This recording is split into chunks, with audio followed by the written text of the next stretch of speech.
My God, my God, my God. Say I am. Bien-aimés,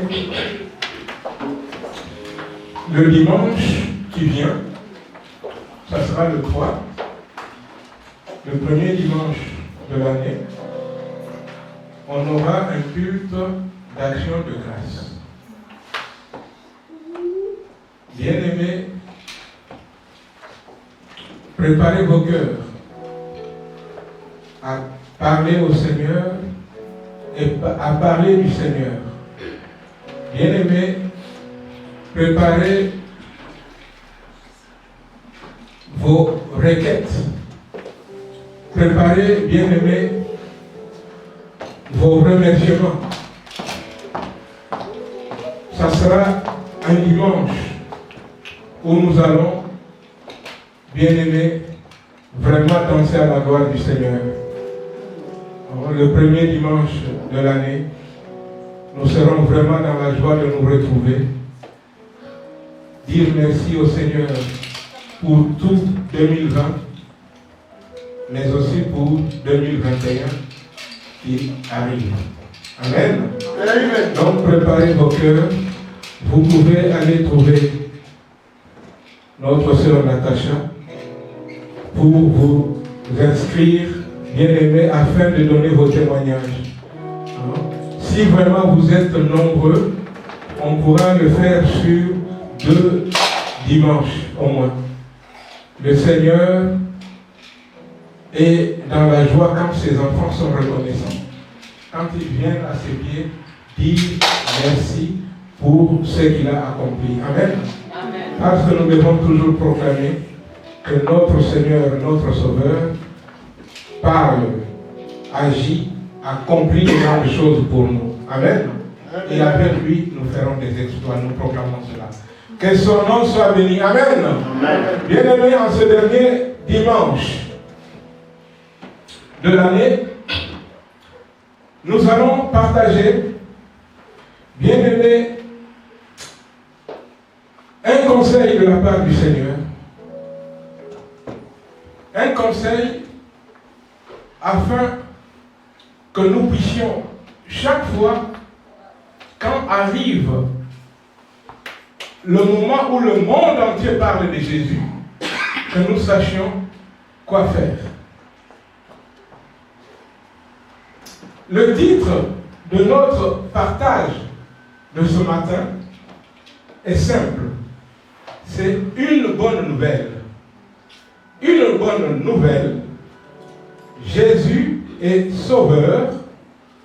Il est le Christ. Il est le Seigneur. Amen.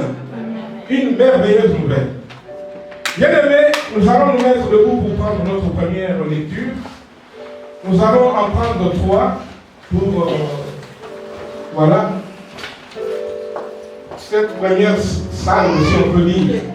Nous allons lire dans le livre de Luc, l'évangile de Luc, au chapitre 2. Évangile de Luc, chapitre 2. Nous lirons du verset 4 au verset 11. Tous ensemble. Évangile de Luc, Luc 2, 4 à 11. Comme d'habitude, mes bien-aimés, à 3, nous allons lire, chacun lisant dans sa version. Évangile de Luc 2, de 4 à 11. Tout le monde a trouvé? Nous allons lire la parole de Dieu. 1, 2, 3. Joseph aussi monta de la Galilée, de la ville de Nazareth, pour se rendre en Judée, dans la ville de David, appelée Bethléem, parce qu'il était de la maison et de la famille de David, afin de se faire inscrire avec Marie, sa fiancée, qui était enceinte. Pendant qu'ils étaient là, le temps où Marie devait accoucher arriva, et elle enfanta son fils premier-né. Elle l'emmaillota et le coucha dans une crèche, parce qu'il n'y avait pas de place pour eux dans l'hôtellerie. il y avait dans cette même contrée des bergers qui passaient dans les champs les veilles de la nuit pour garder leurs troupeaux. Et voici, un ange du Seigneur leur apparut, et la gloire du Seigneur resplendit autour d'eux. Ils furent saisis d'une grande frayeur. Mais l'ange leur dit, ne craignez point, car je vous annonce une bonne nouvelle qui sera pour tout le peuple le sujet d'une grande joie. C'est qu'aujourd'hui, dans la ville de David, il vous est né un sauveur qui est le Christ, le Seigneur. Amen. Bien-aimés, nous prenons notre deuxième lecture qui est dans le livre de Matthieu. Matthieu au chapitre 16. Matthieu 16. Matthieu 16, nous lirons de 13 à 17.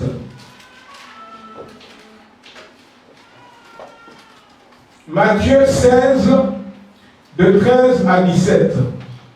1, 2, 3. Jésus, étant arrivé dans le territoire de Césarée de Philippe, demanda à ses disciples, qui suis-je au dire des hommes, moi le Fils de l'homme? Il lui répondit, les uns disent que tu es Jean-Baptiste, les autres Élie, les autres Jérémie ou l'un des prophètes. Et vous, leur dit-il, qui dites-vous que je suis? Simon-Pierre répondit, tu es le Christ, le Fils du Dieu vivant.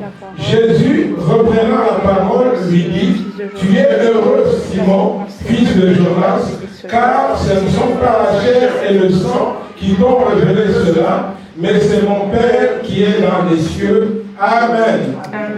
Nous prenons notre dernière lecture, qui est dans 2 Timothée. 2 Timothée.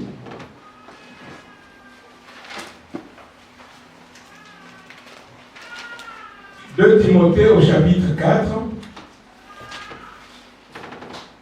le verset 1 et 2. 2 Timothée 4, 1 et 2. 1, 2, 3. Je t'en conjure devant Dieu et devant Jésus-Christ, qui doit juger les vivants et les morts, et au nom de son avènement et de son royaume, prêche la parole, insiste en toute occasion, favorable ou non, reprend en instruisant. Amen. Amen. Bien-aimés, on peut s'asseoir. Le message de ce matin n'est pas un message sur Noël. Vous voyez, même dans la lecture, vraiment ça s'approche souvent de ce qu'on lit pendant cette période. Le message de ce matin, c'est un message pour t'amener, toi et moi, à nous poser une question et à nous regarder ce que nous sommes en train d'être ou comment nous marchons vis-à-vis de Jésus. Amen. Bien-aimés, en cette période de Noël, bien sûr, il y a 2 jours que Noël est derrière nous, Noël que le monde entier fête. Bien-aimés, c'est le Noël du monde. Ça n'a rien à voir, comme vous le savez, avec la date exacte de la naissance de Jésus. Mais nous n'allons pas polémiquer sur quelle est la date, quelle est l'origine, tout ça, ce n'est rien. Bien-aimés, il nous faut, en tant qu'enfants de Dieu, d'une certaine façon, on met des guillemets, fêter Noël. Il faut savoir fêter Noël. Mais comment? Bien-aimés, aujourd'hui on voit que c'est la période où le monde attend. Tous les commerçants veulent faire leur business. On voit que le monde entier parle de Noël, mais sans parler de Jésus. Le monde entier écarte volontairement Jésus de cette période. Il y a même dans les églises des questions qui se posent. Les chrétiens doivent-ils fêter Noël ou pas? Mais comme je vous ai dit, tout cela, on le met de côté. Mais il y a une chose. Nous, ce que nous devons chercher à faire, c'est que chaque fois qu'une occasion nous est donnée, nous devons profiter pour parler de Christ. Amen. Et Noël est vraiment, le temps de Noël, si vous voulez, est vraiment un temps propice pour parler au monde entier du Seigneur, de ce qu'il est, de qui il est. Si le monde cherche à écarter le Seigneur, nous cherchons à remettre le Seigneur au milieu. Amen. Amen. Comme les Français disent, remettre l'église au milieu du village. Mais nous, ça serait remettre le Créateur au milieu de sa créature. Amen. Vous voyez, tout le monde parle de Noël. Toutes les villes illuminées, les rues, il y a des maisons illuminées, il y a des bâtiments, on met des lumières tout autour. Dans les commerces, on parle que de cette période, mais volontairement, on met Jésus de côté. Ne tombons pas dans ce piège. Nous ne sommes pas là pour parler de l'esprit du monde, ce que le monde veut faire. Non, mais nous voulons juste saisir cette occasion pour parler de Jésus. Parler de Jésus. Parce que s'il y a une bonne nouvelle, c'est celle-là. Bien aimé, lorsque nous avons lu dans notre première lecture de Luc, lorsque l'ange est venu, il s'est adressé, bien aimé, à ceux qui étaient là. L'ange leur a dit, je vous apporte une bonne nouvelle. Une bonne nouvelle, c'est ce qu'on appelle l'évangile. L'évangile, c'est la bonne nouvelle. La nouvelle du salut de Dieu apporté aux hommes. Du salut de Dieu donné, offert aux hommes. Vous voyez? Donc, quand nous parlons de Noël, c'est vraiment la bonne nouvelle. La bonne nouvelle que toi et moi, on était perdus. Mais un jour, Dieu par amour, Dieu est venu à nous. Dieu est venu à nous. Dieu s'est donné à nous. Bien aimé, l'ange dit ceci, Luc 2, l'ange dit ceci, au 11, Luc 2, 11, il dit, c'est qu'aujourd'hui, dans la ville, et je commence au 10, Luc 2, 10, il dit, mais l'ange leur dit, ne craignez point, car je vous annonce une bonne nouvelle. Bien aimés, les hommes n'avaient pas toujours reçu une bonne nouvelle. Même quand vous prenez la période où Dieu a donné la loi, les hommes n'avaient pas reçu cela comme une bonne nouvelle. Parce que lorsque Dieu a donné la loi, alors que la loi de Dieu est bonne, elle est parfaite, elle est sainte. Mais quand les hommes l'ont reçue, c'était dans la peur, c'était dans le tremblement.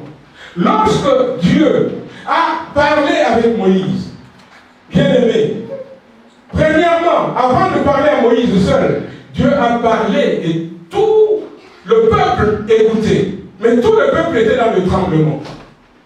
Vous voyez, à tel point qu'ils ont dit à Moïse, non, Moïse, toi seul, monte. Toi seul, va parler avec Dieu. Quand tu auras parlé avec lui, viens nous raconter ce qu'il aura dit. Et nous ferons ce qu'il a dit. Vous voyez, le peuple, alors que Dieu leur a apporté sa loi qui est excellente, qui est parfaite, mais les hommes n'ont pas reçu cela comme une bonne nouvelle. Les hommes pécheurs avaient peur. Ils ont vu Dieu parler au milieu du feu. La montagne tremblait. Ils ont eu peur. Mais regardez ici, quand l'ange est venu, l'ange leur dit, je vous apporte une bonne nouvelle. L'ange leur dit, ne craignez pas, je vous apporte une bonne nouvelle. Et quelle est cette bonne nouvelle? C'est que aujourd'hui, dit l'ange, dans la ville de David, vous est né un sauveur. Et il détermine, ce sauveur, c'est le Christ, c'est le Seigneur. Bien aimé, une bonne nouvelle, c'est ce que tu attends et qui apaise ton cœur.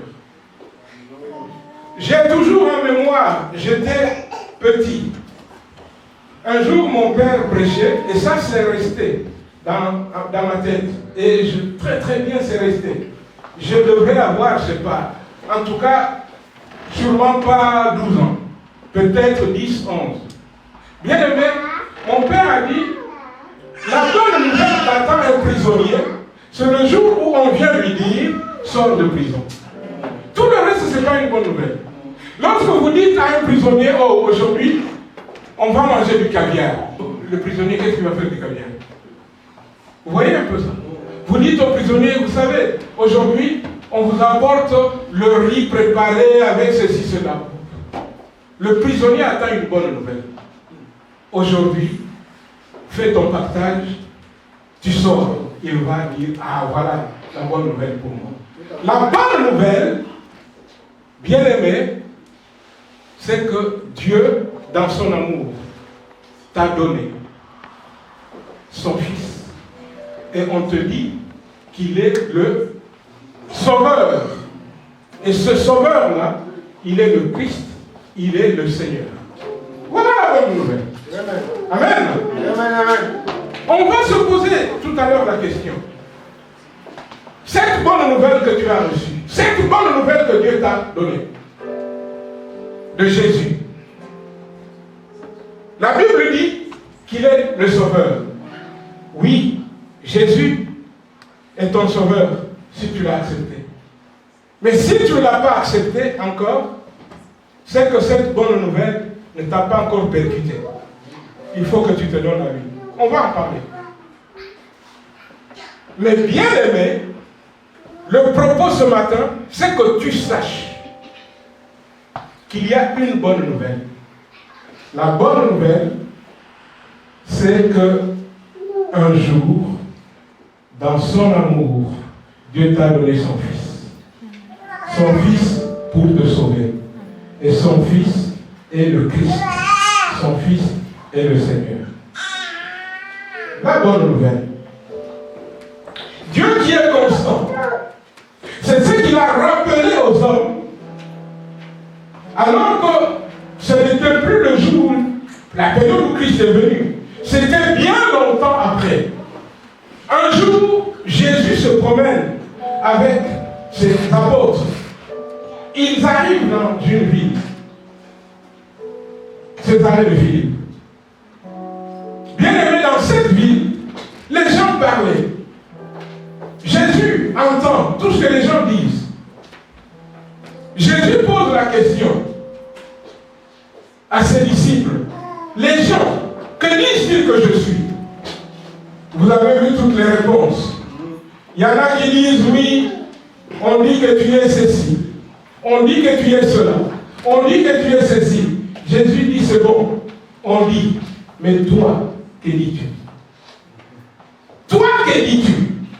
C'est en fonction de ce que tu dis, toi, que Jésus prend place dans ta vie ou pas. Et quelle place? C'est en fonction de ce que toi, tu dis. Pas en fonction de ce que le pasteur a dit. Pas en fonction de ce que ma mère a dit. Non, toi, que dis-tu?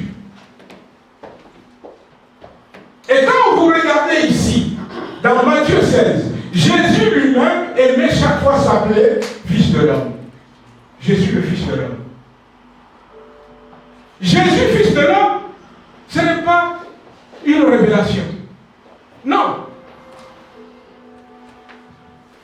Étienne, Fils de l'homme, est-ce que c'est une révélation? Non. Pourquoi? Parce que je peux le toucher. Natacha, fille de l'homme, ce n'est pas une révélation. Parce que je la vois, je la touche, je parle avec elle. Les gens qui ont vécu avec Jésus pouvaient parler avec Jésus. Ils avaient des questions, ils pouvaient poser la question à Jésus. Fils de l'homme, ce n'est pas une révélation. Mais la révélation, c'est ce qui suit. Jésus dit, moi je suis fils de l'homme. Que disent les gens de moi?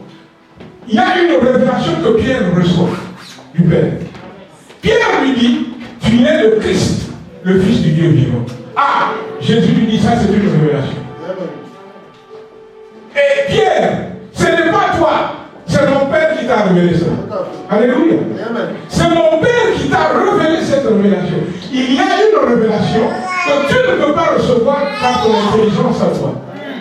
Il faut que Dieu te révèle qui est Jésus.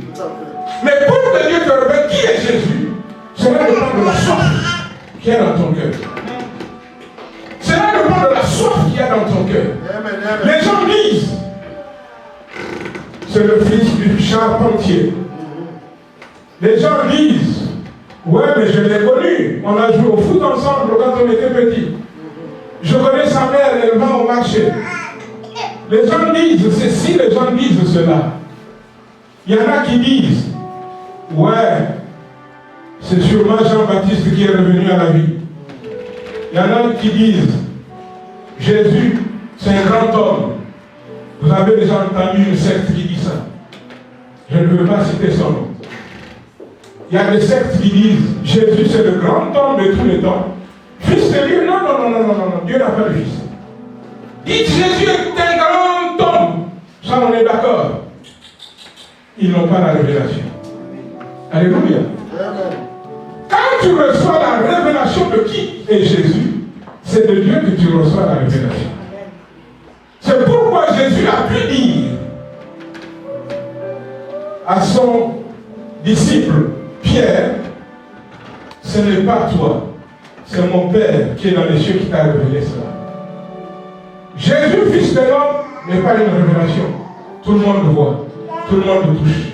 Mais Jésus qui est le Christ, Jésus qui est le Seigneur, est une révélation. Alléluia. Quand on voit ce que Pierre a répondu, tu es le Christ, le Fils du Dieu vivant.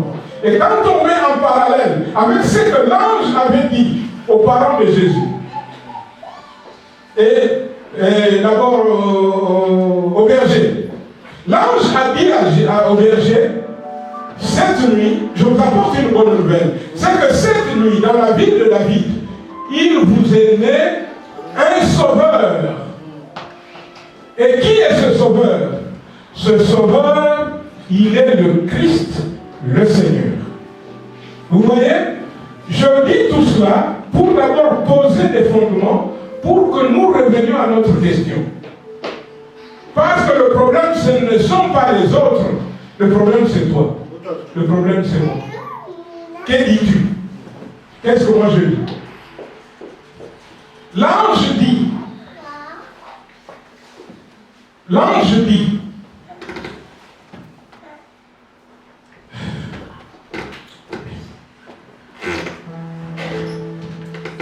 Léa, tu te mets là.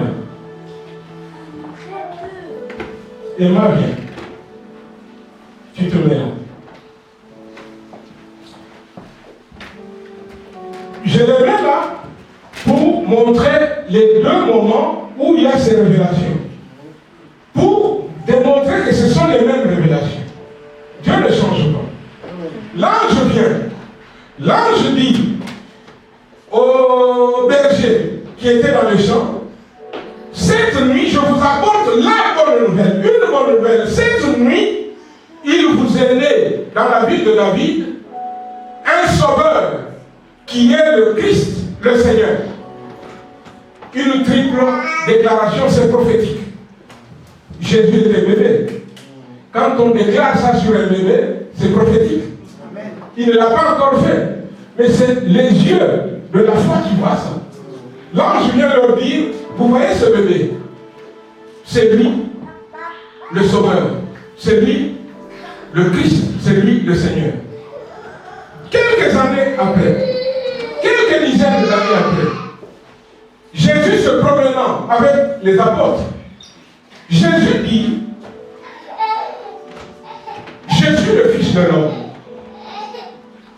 Une déclaration pour que ça soit une triple déclaration, il reste 2 déclarations. Jésus dit, je suis le Fils de l'homme. Mais qu'est-ce que les gens disent que je suis? Voilà que Pierre répond, ayant été éclairé par Dieu, Pierre répond, tu es le Christ et tu es le Christ, le Fils du Dieu vivant. Jésus, homme, Christ, Fils du Dieu vivant. Jésus, Sauveur, Christ et Seigneur. Ce sont les mêmes déclarations. Dieu ne change pas. Jésus-Christ est le même. Hier, aujourd'hui, éternellement. De cette déclaration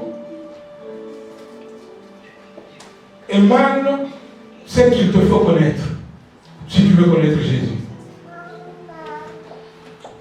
Jésus est le Sauveur. On prend la première. Il est le Sauveur, le Fils de l'homme. Il a fallu que lui, le Tout-Puissant, s'incarne dans un homme, devienne un homme pour qu'il puisse sauver. Amen. C'est pourquoi il est très important de pouvoir toujours déclarer ce que dit la Bible. Cet homme, l'homme de Galilée, c'est lui le Sauveur. Il a pris un corps semblable à ton corps et à mon corps pour te sauver, pour me sauver. Alléluia. La deuxième déclaration, elle est identique. Il est le Christ. Là aussi on nous dit, il est loin de Dieu, le Messie, le Christ. C'est la même chose. On voit là l'envoyé de Dieu. Le Sauveur et l'homme Christ, c'est lui l'envoyé que Dieu t'a donné. Il est l'envoyé, le Christ. On va maintenant à la troisième déclaration. On me dit, il est le Seigneur. Et là on dit, il est le Fils du Dieu vivant. C'est la même déclaration. Le Seigneur, c'est qui? Le Seigneur, c'est celui qui est le propriétaire de tout. Les gens ont souvent en tête, quand on parlait de Seigneur dans le Moyen-Âge, c'était les seigneurs de terre. Ils avaient leur terre, c'était comme des petits rois. Ils avaient des esclaves, vous voyez. Et même dans les pays d'Afrique, on voit des seigneurs. On les appelle les chefs coutumiers. En fait, ce sont des seigneurs. Parce que les terres leur appellent seigneurs. Vous voyez.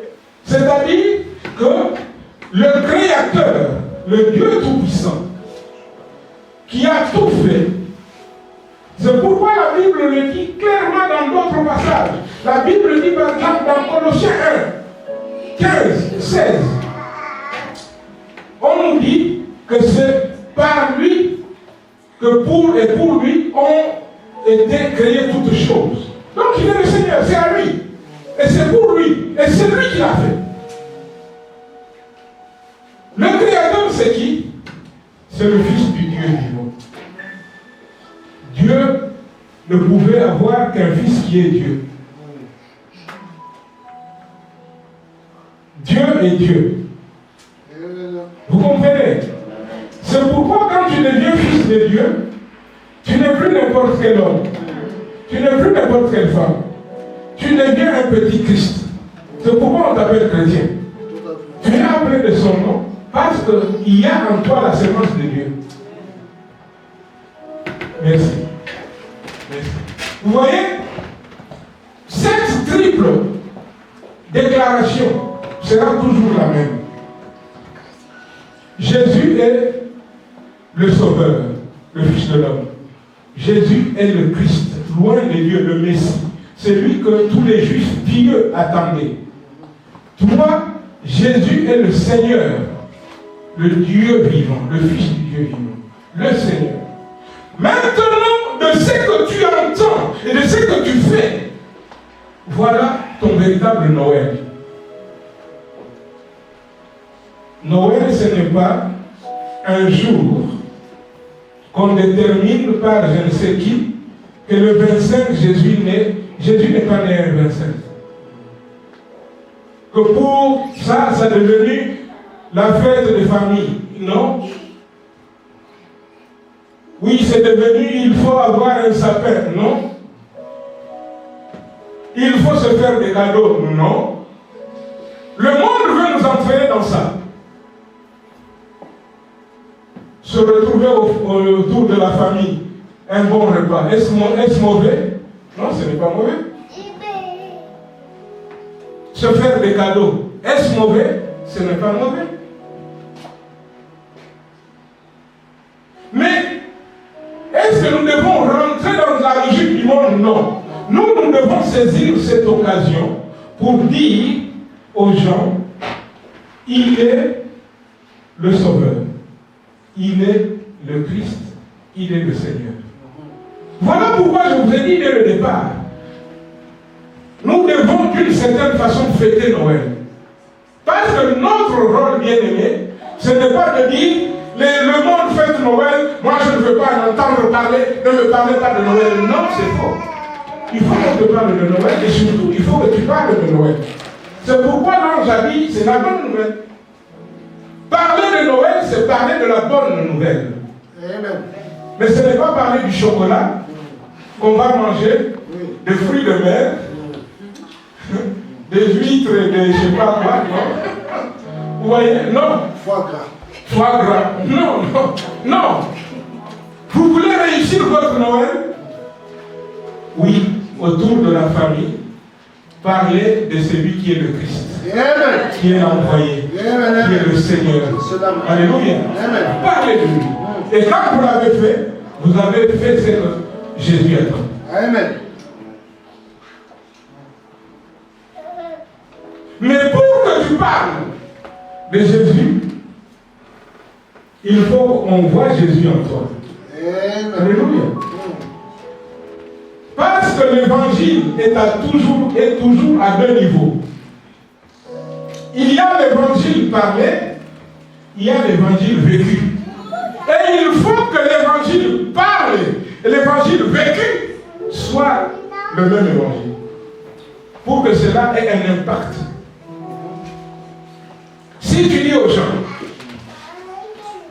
moi, j'aime tout le monde. Par exemple, c'est une déclaration.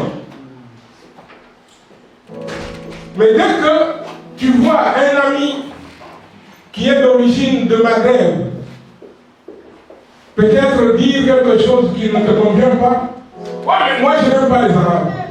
Mais à partir du moment où tu dis ça, tu ne peux plus bien aimer, mais montrer que tu aimes les gens. Non. Tu viens, tu me prêches l'évangile. Mais derrière, tu dis, mais moi je n'aime pas les autres. Ou bien moi, si tu me cherches, tu me trouves. Ah non, non. Il faut que ce que je dis et ce que je vis soit la même chose. Pour que mon évangile soit efficace. Alléluia. Amen. Cela est très important. Cela est très important. Nous pouvons nous poser la question, et il faut nous poser la question, avant même d'aller plus loin. On nous dit, cette nuit, vous est né un Fils qui est le Sauveur. Ce Sauveur, c'est lui le Christ, c'est lui le Seigneur. Pose-toi la question, bien-aimé. Ce n'est pas une question pour laquelle j'attends la réponse, non. C'est ta question que tu dois traîner dans ton cœur. Pendant combien de temps, je ne sais pas. La question, la première, Jésus est-il ton sauveur? Est-ce que Jésus est ton sauveur? Parce que c'est lui qui est né. C'est lui pour qui les gens ont fêté. La Bible dit qu'il est le sauveur. Mais est-ce qu'il est ton sauveur?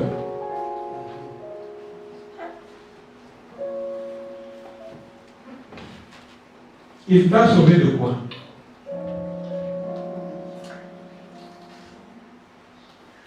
Est-ce que Jésus est ton sauveur?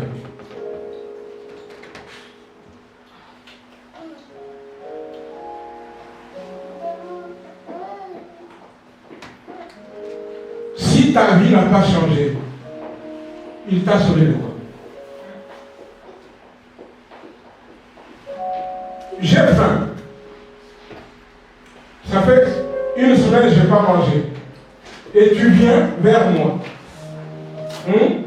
Tu me dis, mais il y a le repas que j'ai préparé, mais je te l'avais laissé là. Ah, le repas est là, mais ça fait une semaine que je n'ai pas mangé. Parce que je ne savais même pas.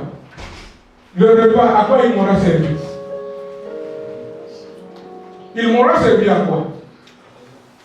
Toi, tu l'as préparé, oui. Mais moi, je n'ai même pas regardé.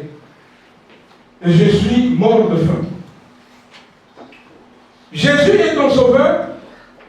Qu'est-ce qui a changé? Est-ce que là où il y avait la mort dans ta vie, il y a aujourd'hui la vie? Dans le domaine où il y avait la mort, quel que soit le domaine, si le Créateur est là, le Sauveur, il t'a sauvé, il t'a donné sa vie. Donc la mort ne doit plus exister. Il t'a sauvé en quoi? Si tu ne sais pas si Jésus t'a sauvé, il y a un problème.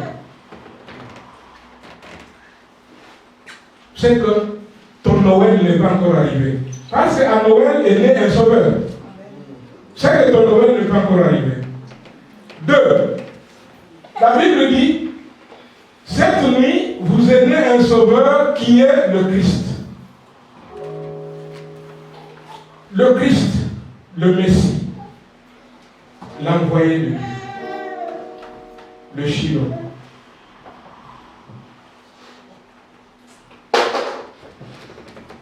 Que t'a-t-il apporté? Dieu l'a envoyé? Oui. Mais il t'a apporté quoi?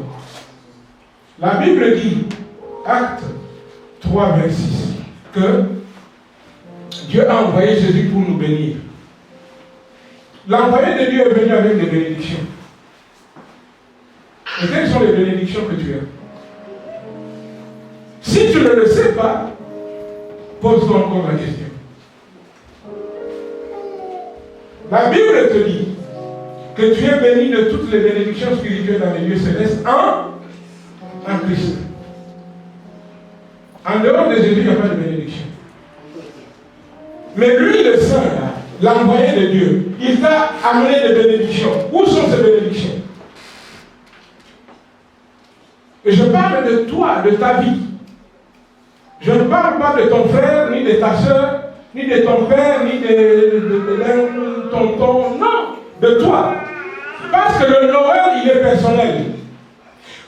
Regardez, l'ange vient, il dit, cette nuit, il vous est né. Il est né pour vous. Vous comprenez? Il vous est né. Si je viens, je dis à Marius, il tenait un fils. Qu'est-ce que cela veut dire? Que ta femme a été à la maternité, et là, tu as un fils qui est né. C'est ça que cela veut dire. Donc, si je viens dire à Marius, il tenait un fils, cela ne concerne pas Étienne. Non? Le fils de Marius.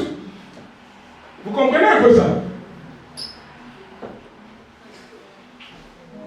L'ange dit, il vous est né un fils, un sauveur. Donc cela te concerne toi. Ne regarde pas à gauche ou à droite, mais ça concerne qui? C'est toi. L'ange dit, il vous est né à vous. Donc l'envoyé qui est venu de la part de Dieu, c'est pour toi. Amen. Qu'est-ce qu'il t'a apporté? La triple déclaration. On a dit, cette nuit vous est né un sauveur. Ce sauveur est le Christ de toi, le Seigneur. Le Seigneur, comme on a dit, ça veut dire que tu es son esclave. Qu'est-ce que ça veut dire? Est-ce que tu es l'esclave de Jésus? Non, ne réponds pas pour les autres. Oui. Est-ce que tu es l'esclave de Jésus? Est-ce que quand Jésus te dit debout, tu te mets debout? Est-ce que quand Jésus te dit vas-y, tu vas? Est-ce que tu ne cherches pas à discuter avec Jésus? Ah Seigneur, ça, oui, mais pas ça. Seigneur, oui, je veux bien, mais c'est lui qui a commencé. Seigneur, si moi j'ai répondu, c'est parce que c'est lui qui a commencé. est-ce que quand Jésus te dit quelque chose, tu cherches à discuter avec lui ou pas? Est-ce que Jésus est ton Seigneur? Et c'est ça la plus grande question. Parce que pour beaucoup, Jésus est notre sauveur. Oui, nous l'avons accepté. Nous avons proclamé de notre bouche que nous l'acceptons. Nous sommes passés par les eaux du baptême. Tout le monde l'a vu. Et à l'église, nous chantons, nous crions, nous prions, nous prêchons. Tout le monde le voit. Mais est-ce qu'il est ton Seigneur? Mais je change la question. Est-ce que tu es son esclave? Est-ce que tu es esclave de Jésus?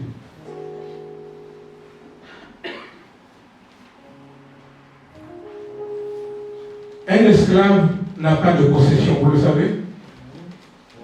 Un esclave ne peut pas avoir un compte en banque.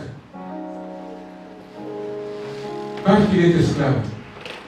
Un esclave, allez en Martinique, en Guadeloupe, hein. C'est là les plus proches pour nous. Hein. Ils sont venus d'Afrique. Hein. Quand ils sont arrivés en Amérique et dans les îles, ils n'avaient même pas de nom. On leur donnait le nom de ceux qui les achetaient, de leur Seigneur. C'est pourquoi quand vous allez en Martinique ou en Guadeloupe, vous ne verrez pas un Kabongo, vous ne verrez pas un Kwasi, vous ne verrez... Non.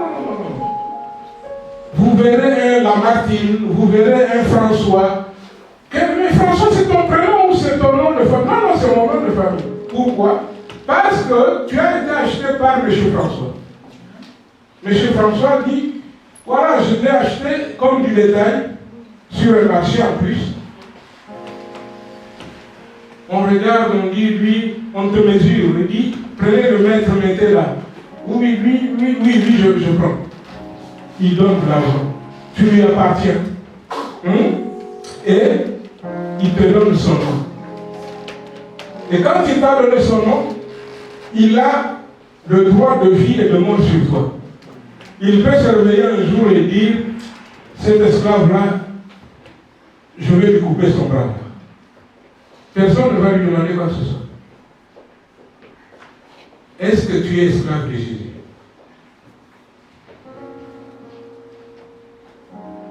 Bien-aimés, l'histoire de Noël, nous la connaissons. Nous l'avons lue. L'histoire de Noël, c'est la même histoire depuis que tu ne sois, avant que tu sois né. L'histoire n'a pas changé. Mais la question, parce que l'histoire n'a pas changé, la question est toujours d'actualité. Noël, pour toi, c'est le jour où, dans ta vie, il te naît un sauveur, qui est le Christ, qui est le Seigneur. Ce n'est pas une période de l'année. Et quand vous regardez d'ailleurs, l'ange est venu parler aux bergers. Il n'y a pas de berger dehors en hiver. Non, c'est la vérité. C'est pour dire que, vous comprenez, on a mis ça en hiver, le 25, pour d'autres raisons païennes, je ne veux pas, comme je l'ai dit, on ne rentre pas dans ces considérations. Mais pour nous, Noël, c'est le jour où Christ est né dans ton cœur. Le jour où il devient ton sauveur, il devient ton Christ, il devient ton Seigneur. Amen. C'est pourquoi, quand nous regardons dans le livre de Galates, quelqu'un peut le lire. Galates chapitre 4, verset 19. Galates 4, 19.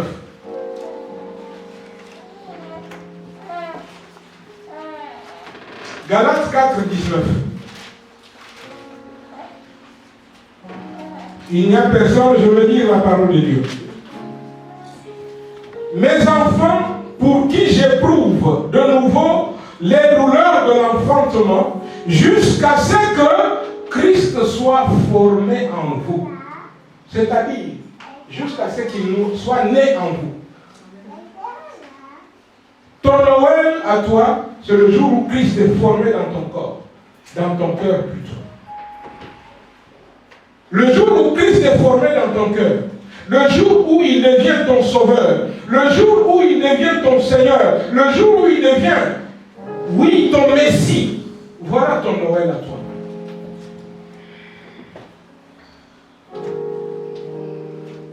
Le 28, qu'est-ce qu'il dit?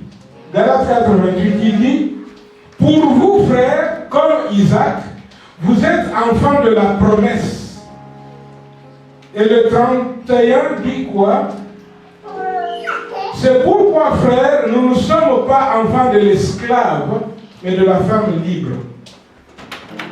Le jour où Christ t'a racheté, lui qui a été fait malédiction, parce qu'il est mort à la croix, il a été fait malédiction à ta place.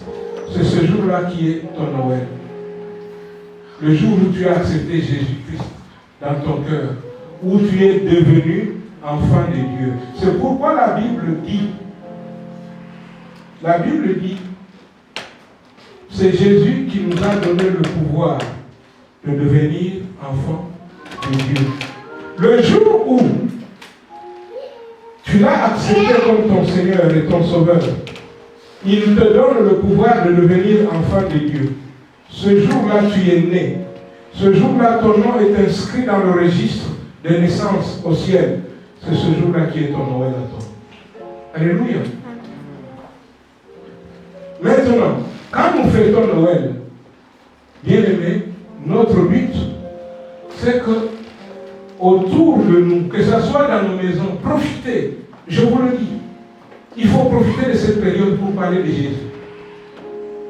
C'est la période où le monde entier est susceptible d'écouter le nom de Jésus. Même ceux qui le rejettent, ils vont le rejeter, mais tu peux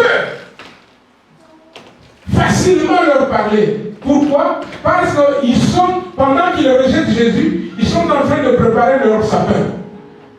Donc tu as là l'occasion de leur dire, le sapin, c'est pour la naissance, oui, la naissance de qui? De Jésus, oui, tu peux leur parler de Jésus. C'est un moment propice pour évangéliser. C'est pourquoi l'ange dit, je vous apporte une bonne nouvelle. Une nouvelle, ça s'appelle gospel. Ça s'appelle évangile. Je vous apporte l'évangile. C'est ce que l'ange a dit. Profite, quand le monde entier parle de Noël, profite pour évangéliser. Si dans ta famille, il y a encore des gens qui ne se sont pas donnés à Jésus, profite de Noël pour leur parler de Jésus. Jusqu'à ce que Christ soit formé dans leur cœur. Alléluia. Jusqu'à ce que Jésus soit né dans leur cœur. S'ils n'ont pas encore écouté, ce n'est pas grave. Continue. Prie, prie, prie. Dans 12 mois, la même période revient. Tu as encore l'occasion de leur parler de Christ. Profite parce que le monde entier parlera indirectement de Christ. Ne rejette pas cette période. C'est bien de manger, c'est bien de boire, mais c'est mieux de mettre Christ au milieu de tout. C'est ça Noël. Je termine mon message en te posant la question. Christ est-il né dans ton cœur? Christ est-il ton sauveur? Christ est-il ton Seigneur?